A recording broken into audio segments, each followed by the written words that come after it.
The next thing you want to do is trace it in black.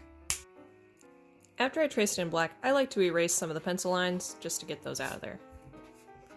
Alright, so now we're going to go through and color the inside of our figure. We're going to go through rainbow order, red, orange, yellow, green, blue, purple. Now, I usually like to uncap all of my markers and then just make sure I have them capped all the way at the end of class. Now, if you uncap all your markers, you have to make sure that you know the order so they don't get mixed up. So we're going to start with red, and with the side of the marker, we kind of have to tip our marker to the side. We're going to trace right next to our black marker, using the side of the marker so we get a nice thick line.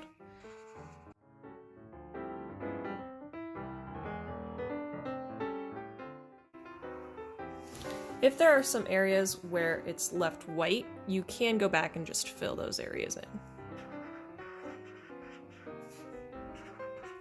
So now I'm going to go ahead to my next color in rainbow order, which is orange. And here, I can't go all the way through this area right here, so I just have to jump over wherever I have to jump over.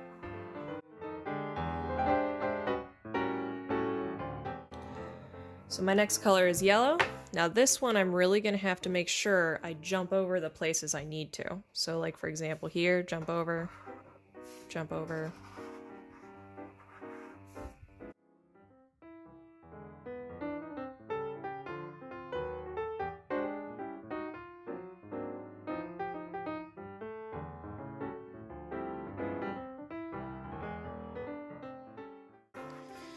Now I'm really going to have to jump over on my next color, which is green. My next color, blue. So now that I'm done with purple, I just go right back to the beginning of the order, go back to red. And now I'm ready for my background. Now with the background, usually when you guys color something in, you color it in back and forth. So you usually go like, okay, this part's going to be red, I'm going to fill this area in, then I'm going to do orange and fill this in. This is what you usually do when you color in a background. For our background, you need to go one line at a time. Okay, you're not filling in a large area. You do one line at a time. And there's a bunch of different ways you can do this. You can do zigzag lines, you could do like a small shape and go a line outside of that and a line outside of that, but you're always doing one line at a time. You can also do like a reverse rainbow. So I started with red here, I could go purple, blue, green, yellow, orange, and have it go the opposite way as well. So you just have to make sure you're not filling in large areas, you're doing one line at a time. You can also do different patterns. You don't have to stick with the same one if you don't want to. So what I think I'm going to do is start with a really small circle. I'm going to do it up here, I think. And I'm going to do one line at a time. I'm not filling in a big area.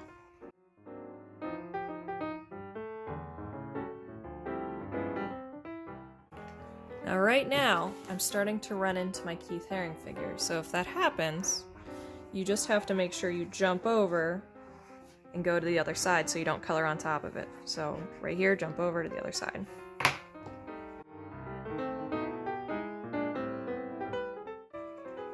If you need a table protector underneath your paper so you don't get marker on your table, you can always use the inside of your sketchbook.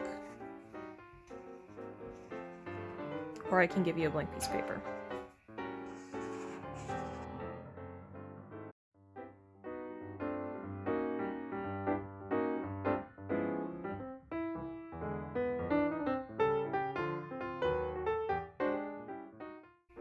So if I wanted, I could stop here and do a different pattern, or I could just keep this pattern going for the whole thing.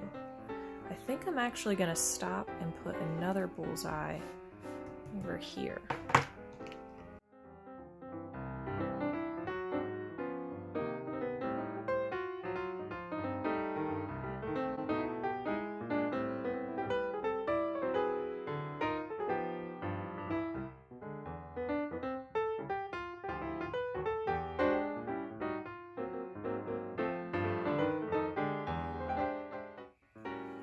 Alright, so there's my finished background. Notice it looks cool because I did one line at a time. I didn't fill in a big area. I did one line at a time, and I took my time and made it look nice. Now, when you're snapping your caps back on, you want to make sure they're snapped all the way on. There shouldn't be a little space in between. So I usually put my one hand here and one hand on the cap and push together with my arms and snap the cap back on. So when you snap all your caps back on, there should be no space in between.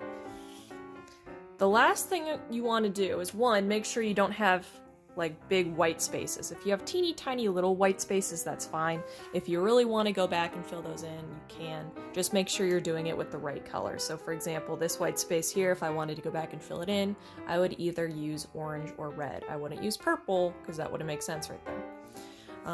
The other thing I want you to do is kind of go back to your Keith Haring figure with a black marker and kind of make this line a little bit thicker. We want a nice bold black line to make our Keith Haring figure stand out.